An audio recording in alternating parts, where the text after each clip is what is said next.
The thesis of this video series is that though adhering to a moral code may eventually kill us, that does not free us from the obligation to adhere to a moral code. Cormac McCarthy is one of my favorite authors, like top 3, one of my goats. My mom, Cormac McCarthy, LeBron James, those are my goats. And I'm going to talk about in this video his big 3 books: The Road, No Country for Old Men, and Blood Meridian. I do not own Blood Meridian. I do, however, own the audiobook in German. Fun fact about Jonathan, I do not speak German. The stories in these 3 books all deal with the same idea, which is morality and like its feasibility and the costs to behaving morally in an amoral context, in a world where nobody else is behaving morally. In fact, not even isn't behaving morally, but in a world that actively rewards people for not behaving morally sometimes.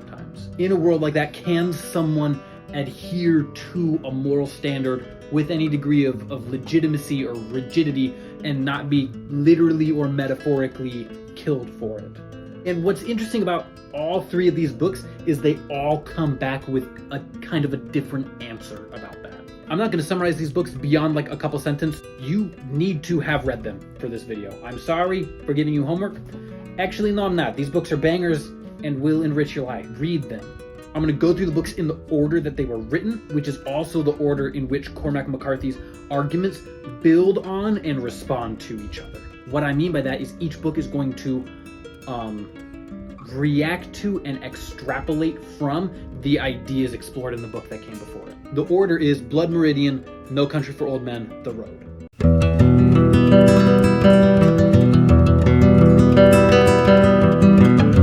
Blood Meridian follows the story of an unnamed protagonist referred to as the Kid, who grows up and leaves home around the age of 15 in Tennessee when he decides there's kind of nothing left for him there. And after 100 pages or so, he gets involved with the Glanton Gang, which was a real-world group of cowboys that were contracted by the Mexican and American governments to hunt down and kill the indigenous populations. They were scalp hunters. And this is where kind of the moral argument of the book starts to pick up. The most memorable character in this book by far is one called Judge Holden, usually just referred to as the Judge. He's 7 feet tall and very pale, and nobody knows where he comes from, and he speaks like 8 languages, and he knows like a lot of stuff, but most importantly, he's way mega evil, like the evilest. If I were to rank fictional characters, he would be the most. And this evil comes out in a kind of a really interesting way. He does like normal stuff, like he like kills people, and at one point he buys a puppy from a kid just to throw it into the river. Like normal run-of-the-mill villain stuff, but what makes him really a uniquely evil character is 2 things. First, he's an instigator. He's the guy in the group going, listen, no, we're doing a lot of evil stuff, but, and this is just a suggestion, have we considered doing more evil stuff? Could be fun. Could we might like it. I just think about it. Maybe? And they're all like, yeah, could be fun. That's the first way that he's evil. He's an instigator. He's a tempter. The second way, and kind of the more important for this video, is he is the thought leader of the group. Throughout the text, several times he goes on like these long monologues about mankind and the nature of violence and mortality, and he describes his own personal code as being the universal moral code that everything adheres to, and he calls it historical law. The second rule is the one that I want to address because his philosophies play a big role as the plot matures. So I'm going to read you like a paragraph of him kind of talking about historical law, and then I'm going to go back through it sentence by sentence and talk about what I think he means by this. This is with one member of the group pushing back on a claim that he just made. Might does not make right, said the living. The man that wins in combat is not vindicated morally. And the judge responds, moral law is an invention of mankind for the disenfranchisement of the powerful in favor of the weak. Historical law subverts it at every turn. A moral view can never be proven right or wrong by any ultimate test. A man falling dead in a duel is not thought thereby to be proven in error as to his views, but his very involvement in such a trial gives evidence to a new and broader view. The willingness of the principals to forego further argument as the triviality which in fact it is, and to petition directly the chambers of history absolutely clearly indicates of how little moment are the opinions, and of what great moment the divergences thereof. For the argument is indeed trivial. Man's vanity may well approach the infinite in capacity, but his knowledge remains imperfect, and however much he comes to value his judgment, ultimately he must submit them before a higher court. Here there can be no special pleading. Here are considerations of equity and rectitude and moral right rendered void without warrant, and here are the views of the litigants despised. Decisions of life and death, and what shall be and what shall not, beggar all question of right. In elections of these magnitudes are all lesser ones subsumed, moral, spiritual, and natural.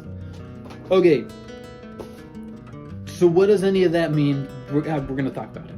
First, morality is an invention of mankind to disenfranchise the powerful in favor of the weak.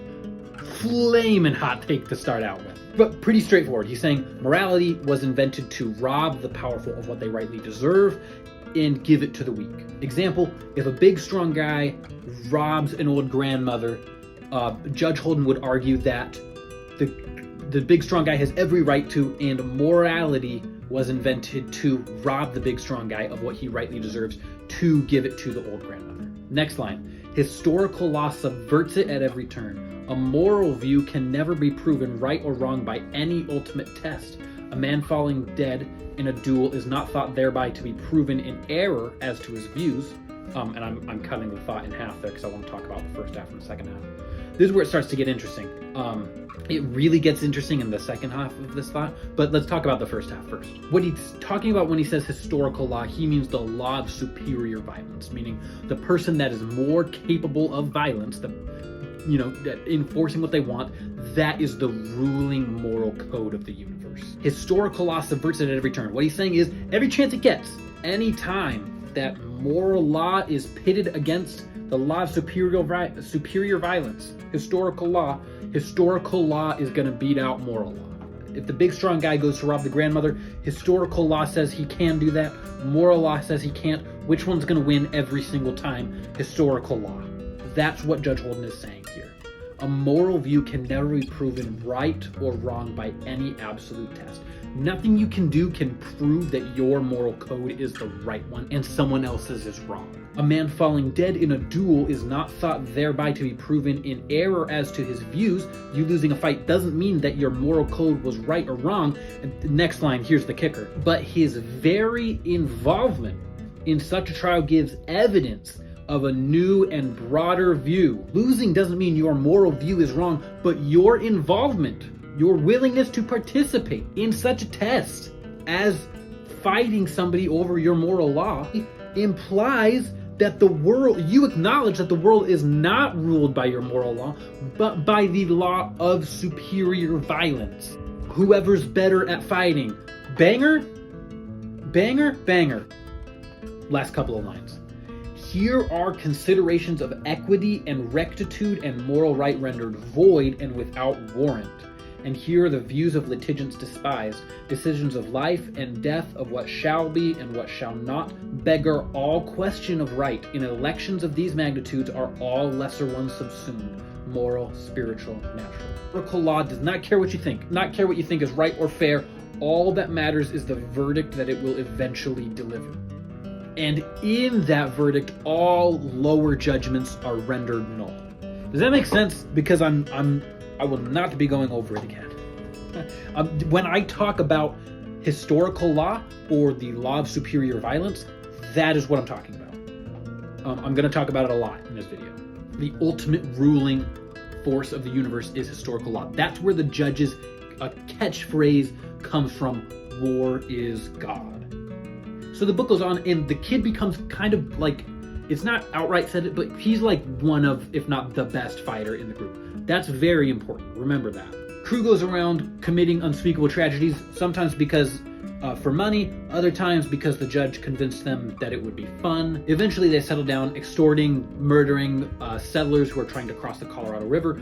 The Yuma people attack them and kill almost everybody except for the kid, his friend, and the judge. All of whom quickly turn on each other. A bunch of stuff happens that doesn't matter, and then 30 years go by. The boy is now called the man. He has a beard. He never married, and he kind of spent the last 30 years wandering through the American Southwest. You could say maybe trying to atone for what happened with the Glanton gang, or at the very least, I would argue, kind of exploring his own ideas about morality that aren't tainted by the judge or by the Glanton gang. He goes into work escorting pioneers into California. Remember, he has this really violent past, and he's really good at it. So when bad people come to try to rob the settlers, he protects them. And there's a couple instances of him demonstrating like legitimate altruism. He risks his life to save an old lady that turned out to be dead already. On several occasions, he spares men that he could have killed. His line of work, definitionally, necessarily involves sacrificing his own personal safety to a degree. He, the powerful, giving up something in favor of these settlers, the weak. That's all well and good until one night he's in a saloon, and read this, and watching him across the layered smoke in the yellow light was the judge. And the judge is not happy with the boy man now. And to begin this interaction, to illustrate his unhappiness, he kills a baby bear. So the entertainment in the saloon that night was this little girl, and she's a pet bear, and they're dancing, and the judge shoots the bear. Everybody screams, and the little girl starts crying over her dead bear, and then everybody kind of goes back to what they were doing before, that's kind of a recurring thing in this book, is crazy violence happens, and then everybody just that wasn't involved just goes back to their day. It's kind of fun. Weird book. Anyway, so the judge comes over to the man, and the little girl is sitting over her baby bear, saying, "It's all over, and I'm going to read their exchange to you. Do you believe it's all over, son?" He takes his hat off. The last of the true, I'd say they're all gone under now, saving me and thee. Would you not? He looks around. Plenty of time for the dance. I ain't studying no dance. The judge smiles. I gotta go. The judge looked around aggrieved. Go, he said. What man would not be a dancer if he could, said the judge. It's a great thing, the dance. I'm cutting a lot from the text here, because it would take me like an hour to read all of this. But when the judge says the dance, he's talking about what he and the kid did with the Glanton gang, which is giving oneself totally and completely to the law of superior violence. I tell you this, as war becomes dishonored, and its nobility called into question, those honorable men who recognize the sanctity of blood will become excluded from the dance, which is the warrior's right. And thereby the dance will become a false dance, and the dancers false dancers. And yet there will be one there always who is a true dancer. And can you guess who that might be? You ain't nothing.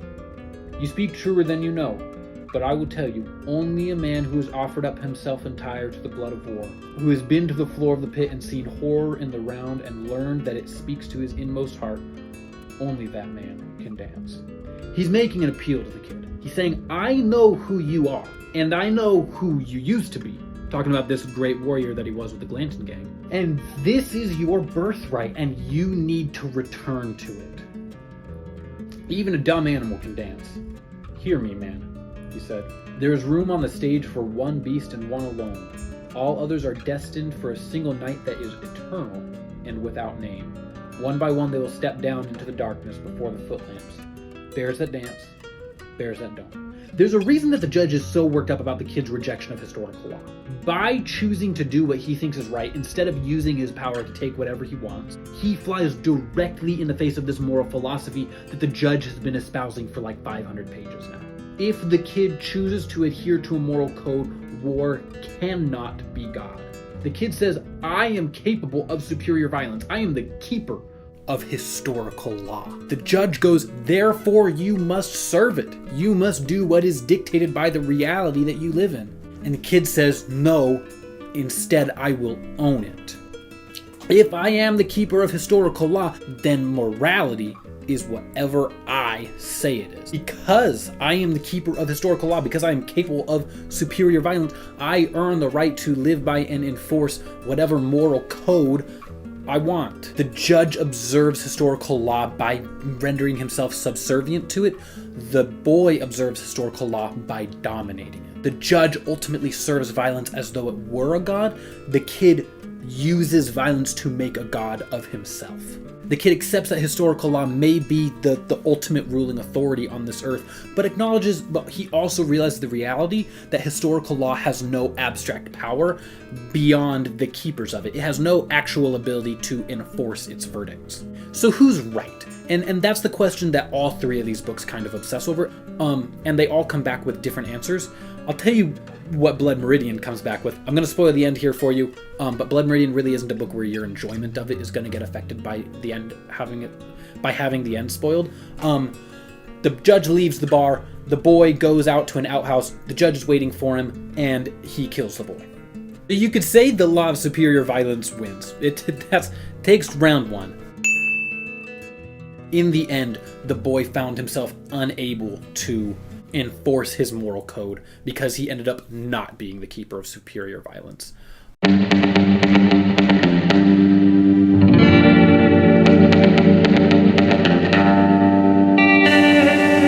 So No Country for Old Men came out 20 years after Blood Meridian and explores the philosophy of morality versus historical law in a little bit of a different way, and concludes with kind of an ideological twist that adds a lot of nuance to the ideas explored in both books. To catch you up if you did not do the homework,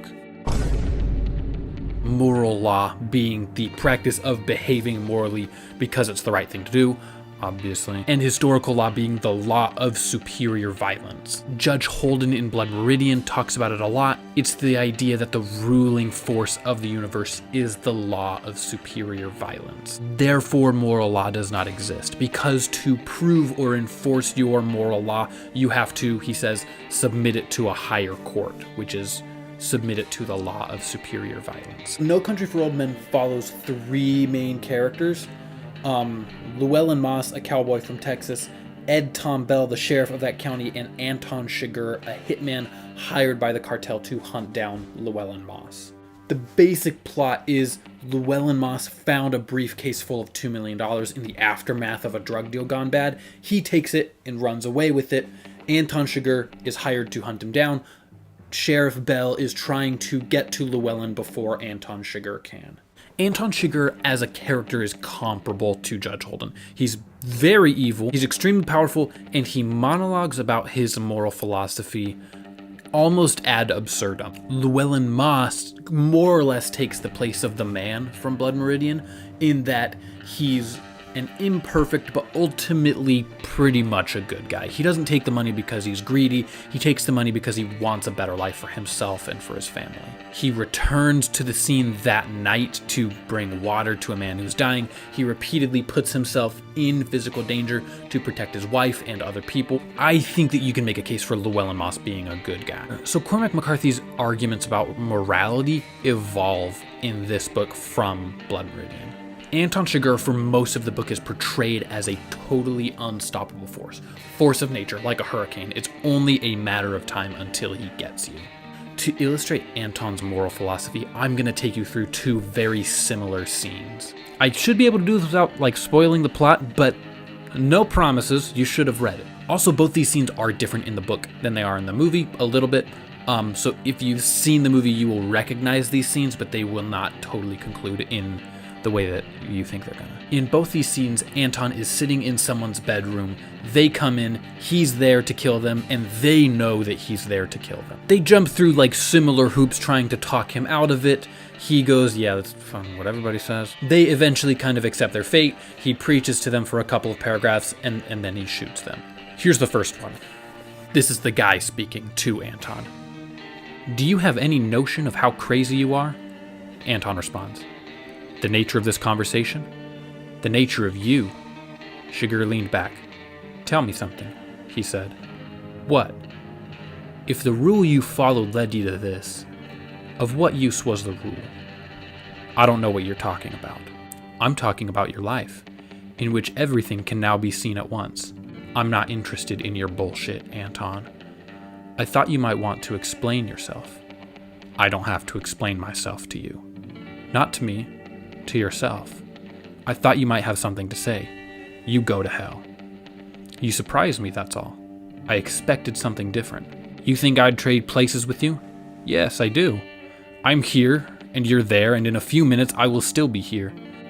And I know something you think. You don't know what I think. You think I'm like you, that it's just greed, but I'm not like you. I live a simple life. Just do it. The phrase doing the heavy lifting here is, if the rule you followed led you to this, of what use was the rule? Here's the next part.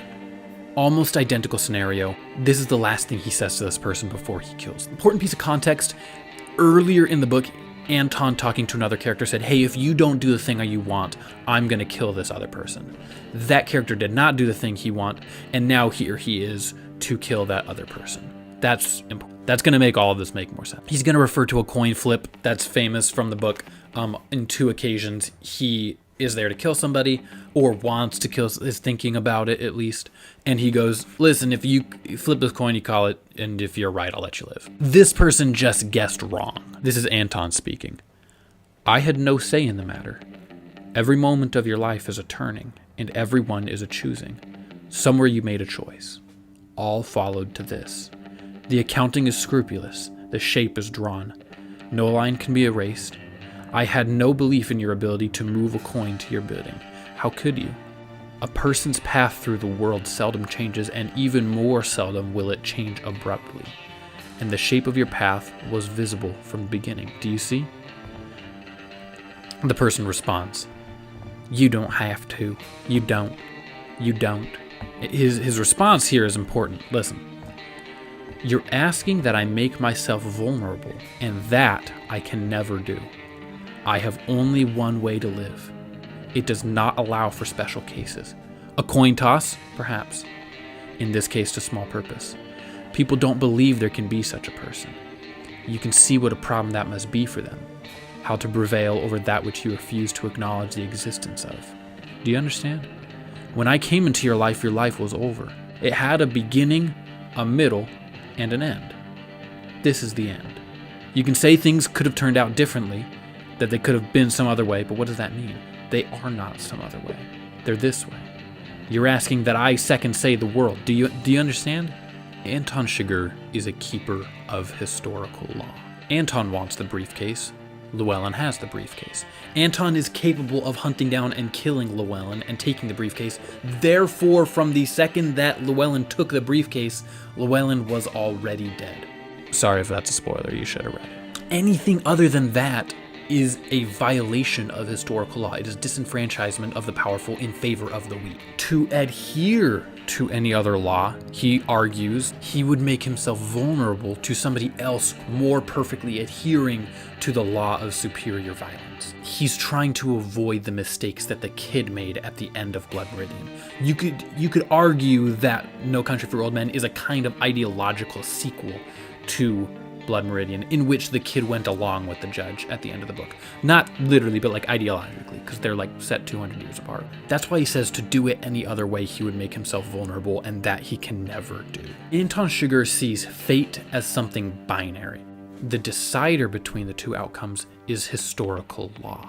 Llewellyn Moss was always going to live or die when he took the case, and historical law was the decision maker there. Anton just views himself as a consequence of Llewellyn's actions. That's why to the first guy, he says, if the law you followed led you to this, of what use was the rule? He goes, if your moral philosophy gets you killed, then it's not a very good moral philosophy. Anton views himself as the consequence of actions. He kills people who follow inferior moral codes because those moral codes leave them vulnerable to him. This is evidenced by the fact that both victims plead with Anton to not kill them.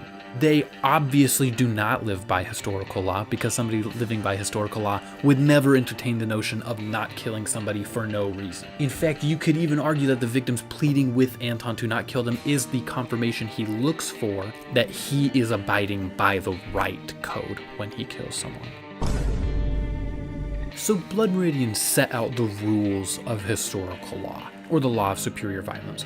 No Country for Old Men is a meditation on what would it look like if we were to closely follow somebody who lives by that law. But in the final chapter, Anton, he gets out of this house of this person he just killed, he gets in his car, he drives away, and he collides head on with another car. He isn't killed by the collision, but he is badly hurt. And obviously he can't go to the hospital, so he kind of just wanders off.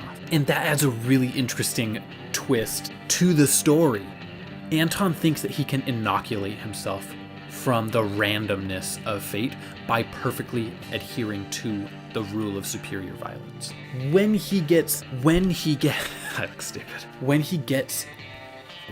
hit by the car, I think that's Cormac McCarthy touring with the idea that there may be bigger things at play here.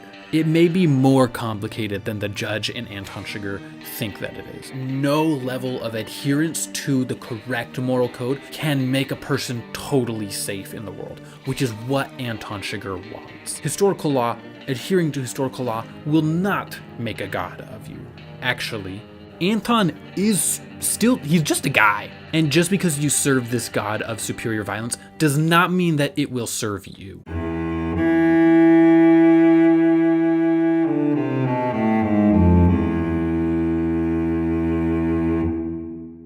Okay, super fast summary of The Road. Man and son live in an apocalyptic world, are going south for the winter. But, plot twist, everybody is eating each other. Which you could say, pretty not based. And basically, as the book goes on, the man is pushed further and further into moral ambiguity as he tries to protect his son and his son's innocence. I'm going to talk a little bit about the ideas that we've talked about earlier in this series so that we can get to the book. In the first part of this series, Blood Meridian, Cormac McCarthy introduced us to historical law, or the law of superior violence. The idea that the ability to enforce your beliefs is the ultimate ruling force of the universe. That's called the rule of superior violence. And in that, all ideas about morality are subsumed. They are inferior to it. They must be submitted to it. The second part of this series, No Country for Old Men, gave us an idea of what living historical law looks like. That's Anton Chigurh. And he says something really interesting when a character asks them to not kill him. He says, "You're asking that I make myself vulnerable, and that I can never do."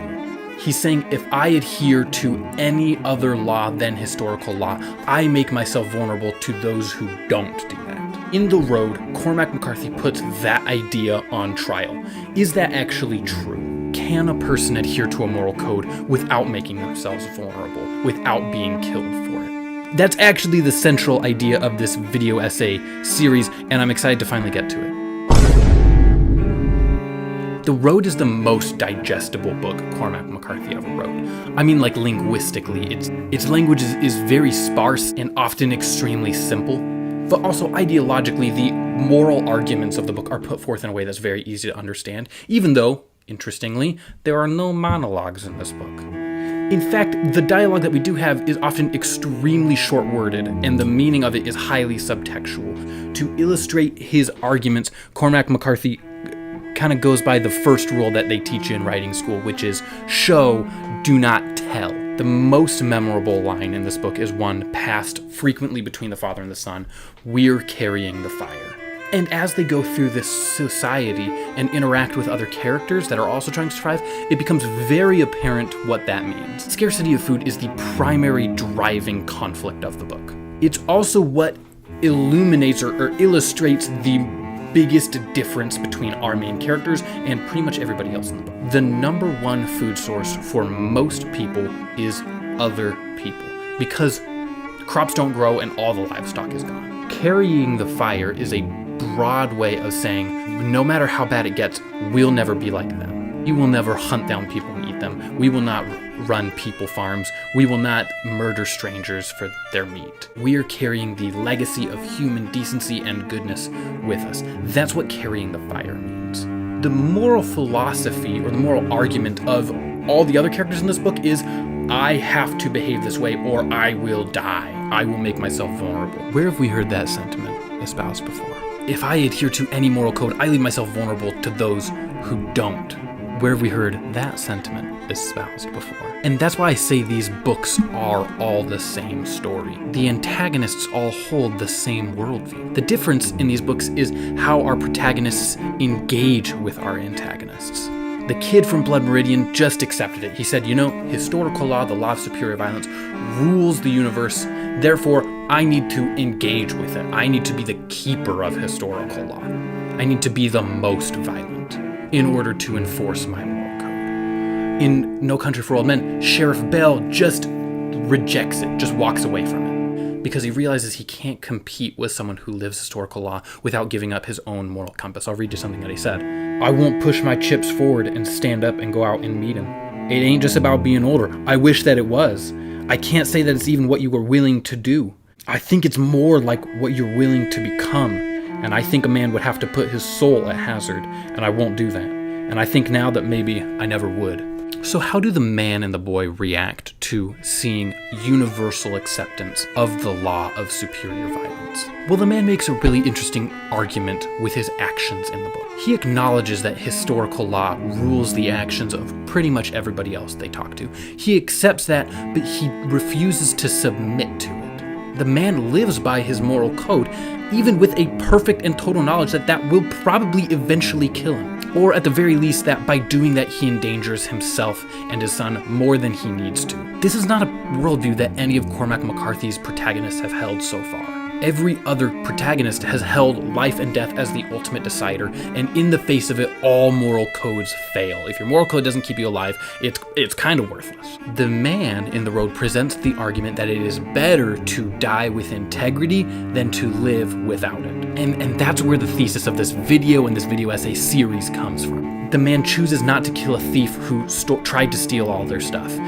The man and the boy do not eat people even when they're starving and absolutely have the opportunity to do so. In fact, they share food with an old man at one point in the book, even though they themselves have extremely limited food. All these things are objectively the right thing to do. Nobody would tell you that these things aren't the right thing to do, but they come with a steep personal cost, meaning by doing these things, they make themselves more vulnerable. Even though morality will kill you, that does not alleviate you from the obligation to behave morally. That's the claim that the man makes.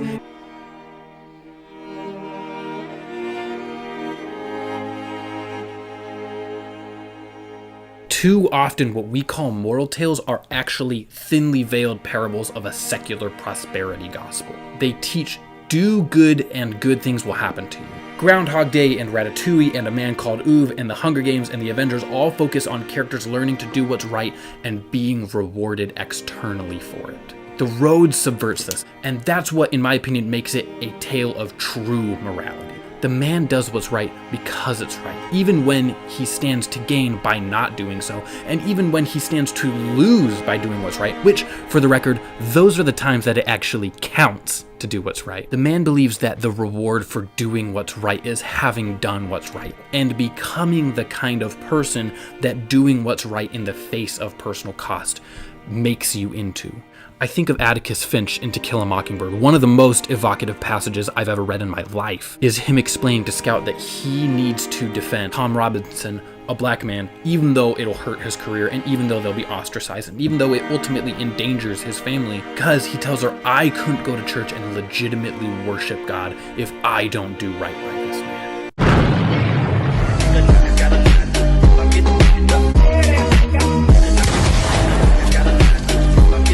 That is the argument of The Road. And I understand that taking 3 videos in like 40 minutes to explain that doing good is a little bit much, but I think we see the arguments of the antagonists in these books cleverly disguised around us all the time. When we see people defend the wealthy, suppressing workers' wages and raising the cost of living on the poor and disenfranchised by saying, well, it's their property and it's their right to do whatever they want with it. When people tell indigenous people who are bitter about occupation, well, you should have won the war then. When the people argue that the rich have no obligation to the poor. When billionaires obsess over and invest millions into bunkers and spaceships to escape a coming apocalypse, rather than investing that money in preventing a coming apocalypse. When politicians and pundits use alternative truth, or even just the concept of objective truth, not as standards to be submitted to, but as an arm of power to enforce their narrative. All those arguments and behaviors come from the fundamental belief that if a person has the ability to do something, they have the moral authorization to do it. That's a watered down but ultimately not less harmful version of the law of superior violence. And even though it puts us at a disadvantage relative to others, each of us has an obligation to reject that worldview. Here's the last thing I'll say. The man wins the moral argument of the road. At the end of the book, he dies a peaceful death looking out over the ocean. His son is taken in by another good family and always remembers him. The man rejected the idea of abandoning all morality to survive, and he didn't get eaten, and he didn't get enslaved, and it didn't kill him. That's the argument of the road, and I think that Cormac McCarthy is right. We can reject the idea of abandoning morality, and it will not kill us.